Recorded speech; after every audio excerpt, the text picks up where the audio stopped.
ಬನ್ನಿ, ನೀವು ನಮ್ಮ ಜೊತೆಗೆ ತಿಂಡಿ ತಿನ್ನಿ. ಹೌದಮ್ಮ, ನೀವು ಕೂತ್ಕೊಳ್ಳಿ, ಪೂರ್ಣಿ ಬಡಿಸ್ತಾಳೆ. ಪರವಾಗಿಲ್ಲ, ನೀವುಗಳು ತಿನ್ನಿ, ನಾನು ಆಮೇಲೆ ತಿಂತೀನಿ. ಅಮ್ಮ ಲೇಟ್ ಆಗಿದೆ, ನೀವು ಸುಮ್ಮನೆ ಬಂದು ಕೂತ್ಕೊಳ್ಳಿ. ಬನ್ನಿ ಅಮ್ಮ, ಕೂತ್ಕೊಳ್ಳಿ. ಕೂತ್ಕೊಳ್ಳಿಮ್ಮ.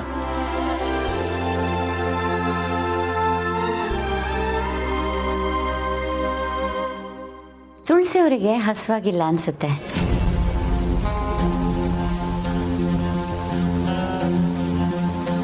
ನೀವೆಲ್ಲ ಯಾಕೆ ಸುಮ್ಮನೆ ಅವ್ರಿಗೆ ಬಲವಂತ ಮಾಡ್ತಾ ಇದ್ದೀರಾ?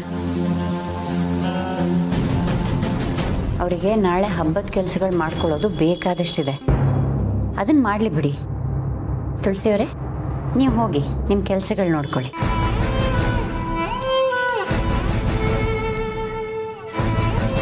ಪರವಾಗಿಲ್ಲ, ಕೆಲಸಗಳನ್ನ ಆಮೇಲೆ ಮಾಡ್ಕೊಂಡ್ರೆ ಆಯ್ತು. ಫಸ್ಟ್ ಅವ್ರು ತಿಂಡಿ ತಿನ್ಲಿ. ಅವ್ರಿಗೆ ಹಸುವಾಗಿಲ್ಲ ಅಂತ ಹೇಳ್ತಿದಾರಲ್ವಾ, ಹಬ್ಬದ ಕೆಲಸಗಳು ತುಂಬ ಮುಖ್ಯ. ತುಳಸಿಯವರೇ, ನೀವು ಹೋಗಿ.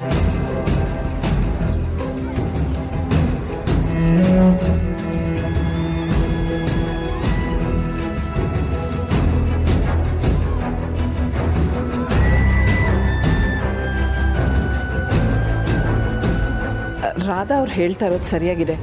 ನನಗೆ ತುಂಬ ಕೆಲಸಗಳಿದೆ. ಕೆಲಸ ಎಲ್ಲ ಮುಗಿದ ಮೇಲೆ ಆಮೇಲೆ ತಿಂಡಿ ತಿಂತೀನಿ.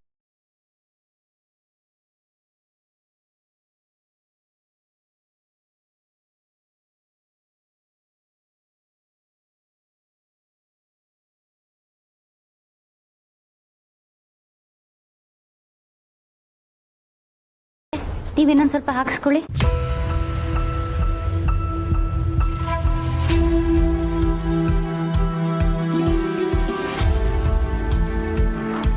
ದೀಪಿಕಾ, ಯಾಕೆ ಎದ್ದು ನಿಂತ್ಬಿಟ್ಟೆ?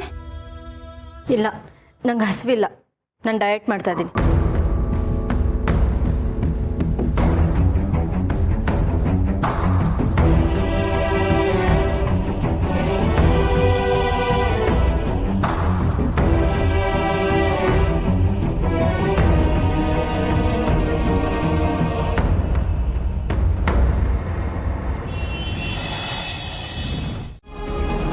ಮುದ್ದು,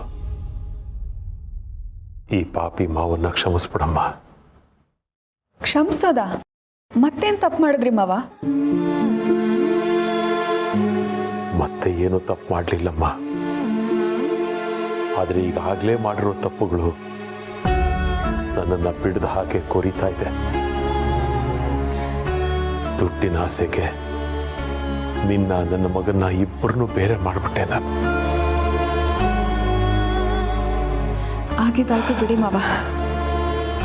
ಮತ್ತೆ ಮತ್ತೆ ಯಾಕೆ ಅದ್ರ ಬಗ್ಗೆನೇ ಯೋಚನೆ ಮಾಡ್ತಿದ್ದೀರಾ? ಯೋಚನೆ ಮಾಡೋದು ಬೇಡ ಅನ್ಕೊಂಡು ಮಾತ್ರಕ್ಕೆ ಯೋಚನೆ ಮಾಡೋದು ನಿಂತೋಗುತ್ತಾ? ತಪ್ಪುಗಳು ಕೊರಿತಾನೇ ಇರುತ್ತೆ. ನಾನು ಅವನ ಹತ್ರ ಫೋನಲ್ಲಿ ಮಾತಾಡಿದಾಗ ಆದಷ್ಟು ಬೇಗ ಬರ್ತೀನಿ ಅಂತ ಅವಾಗ ಹೇಳಿದ್ದ. ಮೊನ್ನೆ ಮಾತಾಡಿದ್ದಕ್ಕೆ ಯಾವುದೋ ಕಾಂಟ್ರಾಕ್ಟಲ್ಲಿ ಸಿಕ್ಕಾಕೊಂಡಿದ್ದೀನಿ, ಅದು ಮುಗಿದ ತಕ್ಷಣ ಬರ್ತೀನಿ ಎಂದ. ಆ ಕಾಂಟ್ರಾಕ್ಟ್ ಅದು ಯಾವಾಗ ಮುಗಿಯುತ್ತೋ, ಅವನದು ಯಾವಾಗ ಬರ್ತಾನೋ ಆ ಭಗವಂತನಿಗೆ ಗೊತ್ತು. ಸದ್ಯಕ್ಕೆ ಅವ್ರಿಗೆ ಬರೋಕ್ಕಾಗಲ್ಲ ಅಂತ ನನಗೆ ಗೊತ್ತು ಮಾವ. ಏನ್ ಮಾಡೋಕ್ಕಾಗತ್ತೆ? ನನ್ನ ಪಾಲಿಗೆ ಅಷ್ಟು ಅದೃಷ್ಟ ಇಲ್ಲ ಬಿಡಿ. ಡಾಕ್ಟ್ರ್ ಹೇಳ್ದಾಗೆ ರಾಧಾ ಅವರು ಈಗೊಂಥರ ಭ್ರಮೇಲಿ ಬದುಕ್ತಾ ಇದ್ದಾರೆ. ತನ್ನಲ್ಲದ ಬದುಕನ್ನ ತಂದು ಅಂತ ಅನ್ಕೋತಾ ಇದ್ದಾರೆ. ತನ್ನ ಸುತ್ತಲೂ ಇರೋರು ಎಲ್ರನ್ನೂ ತನ್ನೋರು ಅಂತ ಅನ್ಕೊಂಡಿದ್ದಾರೆ. ಅದೆಲ್ಲ ಸರಿಯಮ್ಮ. ರಾಧಾ ಅವರು ಈ ಮನೆಯವ್ರನ್ನ ತನ್ನೋರು ಅನ್ಕೊಳ್ಳೋದ್ರಲ್ಲಿ ತಪ್ಪೇನಿಲ್ಲ. ಆದ್ರೆ ಅಪ್ಪನ್ನ ಗಂಡ ಅನ್ಕೊಳ್ಳೋದು, ಅಭಿ ಮತ್ತೆ ಅಭಿಯಣ್ಣನ ತನ್ನ ಮಗಳು ಅನ್ಕೊಳ್ಳೋದು ಸರಿಯಲ್ಲಮ್ಮ. ಆದ್ರೆ ರಾಧಾ ಅವ್ರಿರೋ ಈ ಸ್ಥಿತಿಲಿ ನಾವು ಸರಿ ತಪ್ಪು ನೋಡಕ್ಕಾಗಲ್ಲ. ಅವ್ರು ಕಟ್ಕೊಂಡಿರೋ ಈ ಭ್ರಮೆ ಬದುಕಲ್ಲೇ ನಾವು ನಡಿಬೇಕು. ಅಲ್ಲ ಅಮ್ಮ, ಅವ್ರಿಗೇನೋ ಕಾಯಿಲೆ ಇದೆ ಅಂತಂದ್ರೆ ನಾವ್ಯಾಕೆ ಅವ್ರ ಥರ ಇರಬೇಕು? ಇರ್ಬೇಕು ಪಾಪು. ಇಲ್ಲ ಅಂದ್ರೆ ಅವ್ರ ಪ್ರಾಣಕ್ಕೆ ಅಪಾಯ ಇದೆ. ಈ ಸಮಯದಲ್ಲಿ ಅವ್ರ ಮನಸ್ಸು ತುಂಬಾ ಸೂಕ್ಷ್ಮವಾಗಿರುತ್ತೆ. ಚಿಕ್ಕ ಪುಟ್ಟ ಆಘಾತಗಳು ಅವ್ರಿಗೆ ಸಹಿಸ್ಕೊಳಕ್ಕಾಗಲ್ಲ. ಅಲ್ಲ ಅಮ್ಮ, ಅವ್ರಿಗಾಗತ್ತಾಗತ್ತೆ ಅಂತ ನೀನು ನೋವು ಅನ್ಬಸಕ್ಕಾಗತ್ತಾ? ನೀನು ಈ ಪರಿಸ್ಥಿತಿ ನೋಡಕ್ಕಾಗ್ತಿಲ್ಲ ಅಮ್ಮ. ಅವ್ರು ಈ ಮನೆಗೆ ಬಂದು ನಿನ್ನ ಸ್ಥಾನ ಕಿತ್ಕೊಂಡ್ರೆ ಸುಮ್ಮನೆ ಬಿಡ್ಬೇಕಾ? ಇಲ್ಲೇ ಹೋಗಿ ರಾಧಾ ಅವ್ರಿಗೆ ಅವ್ರು ಯಾರು, ಅವ್ರ ಸ್ಥಾನ ಏನು, ನಿನಗೆ ಈ ಮನೇಲಿ ಏನು ಬೆಲೆ ಇದೆ ಅಂತ ಹೇಳ್ತೀನಿ. ಪಾಪು, ಸಮರ್ಥ, ಒಂದು ನಿಮಿಷ ನಿಂತ್ಕೊ, ನಾನು ಹೇಳೋದನ್ನ ಕೇಳು. ಅಲ್ಲ ಅಣ್ಣ, ಅಮ್ಮಂದು ಮಗು ಅಂತ ಮನಸ್ಸು, ಇನ್ನೊಬ್ರಿಗೆ ಯಾರಿಗೋ ಸಹಾಯ ಮಾಡಕ್ ಹೋಗಿ ತನಗ್ ತಾನೇ ಮೋಸ ಮಾಡ್ಕೋತಾ ಇದ್ದಾರೆ. ಅಟ್ಲೀಸ್ಟ್ ನೀವ್ ಯಾರಾದ್ರೂ ಹೇಳ್ಬೋದಿತ್ತಲ್ವಾ ರಾಧಾ ಅವ್ರಿಗೆ ನೀವು ಮಾಡ್ತಿರೋ ತಪ್ಪು ಅಂತ. ಸಮರ್ಥ್ ಮೊದಲು ರಾಧಾ ಅವರು ಈ ಥರ ಆಡ್ತಿದ್ದಾಗ ನಮಗೂ ನಿನ್ನಷ್ಟೇ ಕೋಪ ಬಂದಿತ್ತು.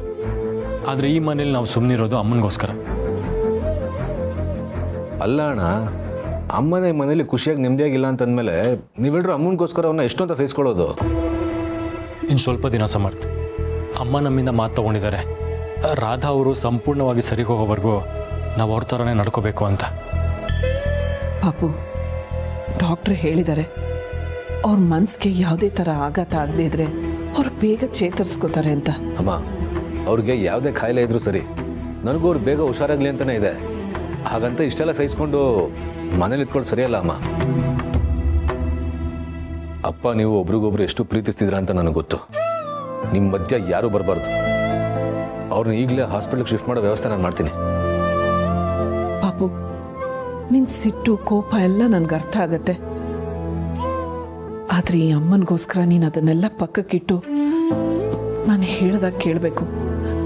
ನಾನು ಹೇಳೋವರೆಗೂ ಈ ಮನೆಯಲ್ಲಿ ಏನೇ ನಡೆದ್ರೂ ನೀನು ಅದನ್ನೆಲ್ಲ ಸಹಿಸ್ಕೋಬೇಕು. ಸಾಧ್ಯನೇ ಇಲ್ಲ ಅಮ್ಮ, ಇಷ್ಟೆಲ್ಲ ನೋಡ್ಕೊಂಡು ನಂಗೆ ಸುಮ್ಮನಿರಕ್ಕಾಗಲ್ಲ. ನೋಡು ಪಾಪು,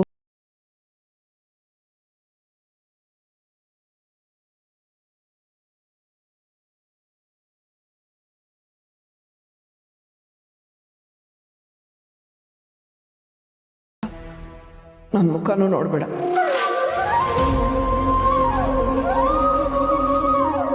ಅಮ್ಮ, ಯಾಕೀಗೆಲ್ಲ ಹೇಳ್ತೀಯ? ನಿನ್ನ ನೋಡ್ದೆ ನಿನ್ನ ಜೊತೆ ಮಾತಾಡದೆ ನನಗಿರಕ್ಕಾಗುತ್ತಾ?